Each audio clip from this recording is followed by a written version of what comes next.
Hi, this is Paul Tang speaking from Overdrevet, Denmark. I would like to take a small discussion about what the community is. And I was approached by a person from America who said it could be interesting to hear about the communities in Denmark. So some of the discussions that I have in my head is what is the real story about the community that we have here that I'm living in?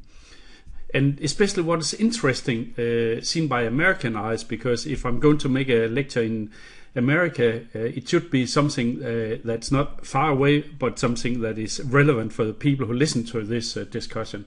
And finally, if there's no transfer value, so you cannot really transfer it to an American setting, I see no reason why we should have a speech about the communities in Denmark. Anyway, this is a way it could be. Many years ago there was a fairy tale country way up north in the world, and they had the most happy people in the world. The queen had 5 million people under her, and they were all very happy people. And even in this community you had people who were even more happy because they lived a very close society together. And I'll tell you a few stories about this community. This was about as much as I could start with the fairy tale story. In fact, this is not a fairy tale. This is a real happening, because in Denmark we have the most happy people in the world. And of course I hear a lot of people who start laughing and say, what nonsense is this about happiness? You're not able to measure happiness. But in fact, United Nations has made a lot of discussion, and the last 2 years they printed the World Happiness Report, and in fact Denmark came out as number one in 2003 and 2013, 2014. So there is actually value. There's very many discussions about how you should actually find what happiness is. But if you say what you're feeling today, if you are not sick, if you have money, if you have a secure society, if you believe in police making the right decisions, and so on, then we finally can conclude that you have a right to be more happy than other people who feel threatened, or who have less money, or who have bad health. So the indicators are: what's the gross domestic product, what's the healthy life expectancies, can you count on someone if you're in trouble, is there any corruption in the country, are people generous in your country, and can you make your own choices in the country?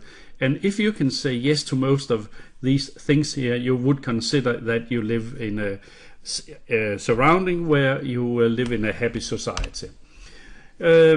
Some of the more interesting places that we have in Denmark, where we have built on those values that you can trust on each other and people are generous, are what you would call communities.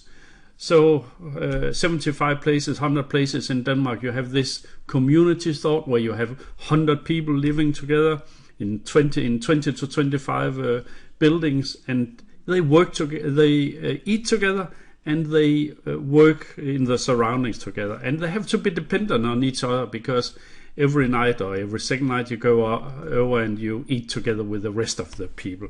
And this is the community that I live in and that I would like to tell you about.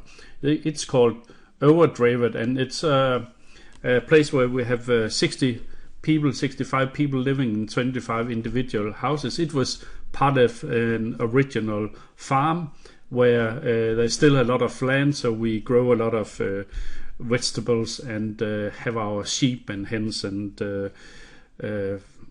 pigs, and have the thriving community where people are eating together 6 days a week.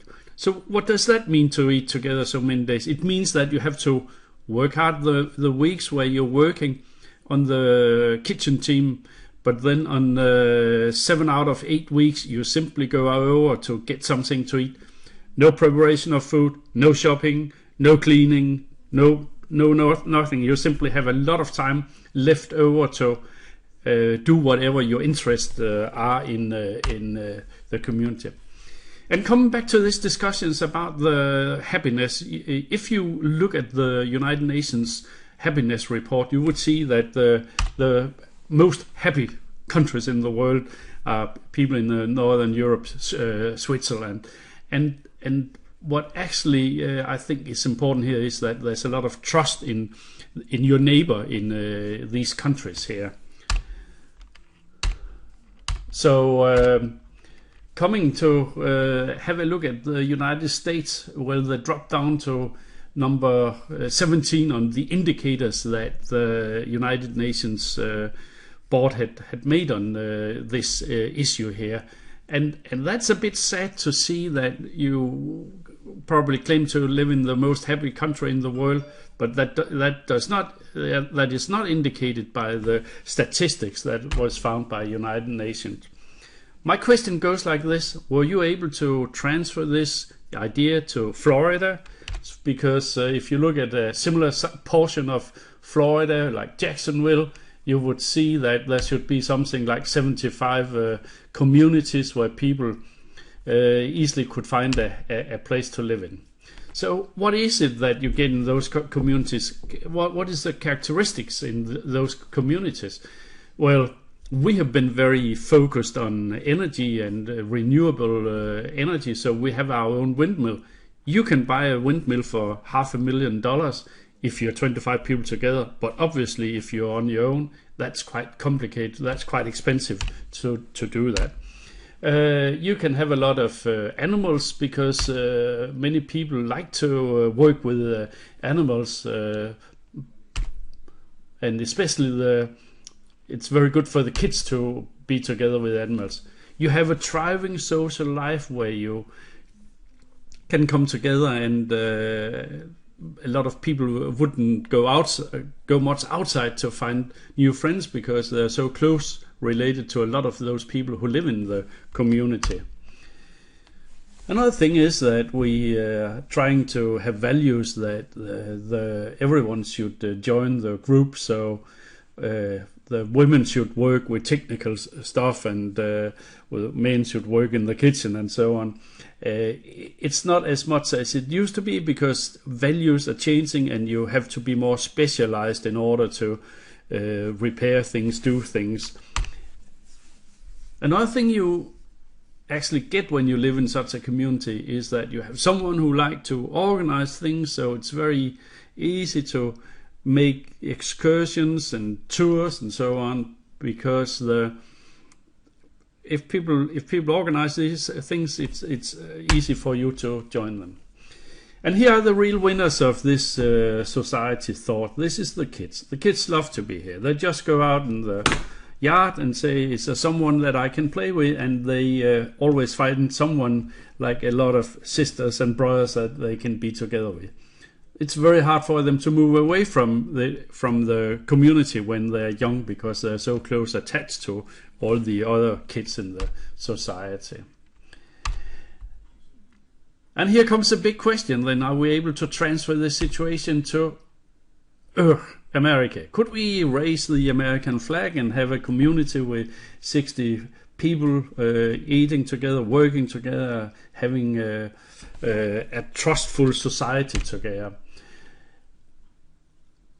There's a lot of question that has to be put here, because you have to be very confident. You've got to have a high cohesion in the society, in the community, in order to believe that you can work together. And although everyone can see that it's very easy to live there when people make bread for you or make food for you, you have to go to meetings where you have to take the discussions, and if you disagree, you have to accept that others have taken decisions for you. So in the long end, there's not that much freedom as you could have as a single person living, or a single family living. So that was about the story from the community Overdrevet in Denmark. I never found out if this was something that could be transferred to the American society, but I'll leave the question open here for you to answer. Thank you very much for listening to me. So I stop now and I go on to the discussion, and is there any real American transfer here? As far as I can see it, perhaps you can have it in isolated hippie communities or religious communities. But what we're having here, this is real middle class. This is nurses, teachers, doctors who are used to live in a social setting in the work, and they come here and they make food for each other and gain a lot of good contacts and a lot of easy way of living because you share all of the things. But we have, for 1,000 years or so, I would say in Denmark, we had a strong cohesion where people believe in each other. And I think it would be very difficult to take that out of a historical context and simply say, well, this is something that we can transfer to an American society where you brought up in a totally different manner. At least for a few generations ago, you had people who had to fight for themselves and who had to rely on the individual person.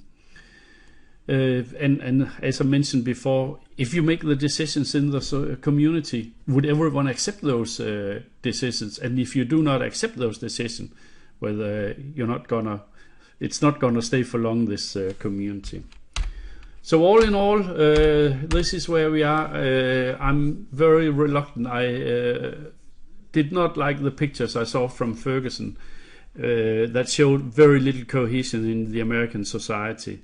And I have to persuade myself that it's worth to tell this story if there's someone who should gain any value from it. Thanks very much for listening to my story here. I hope you at least got some insight to the community.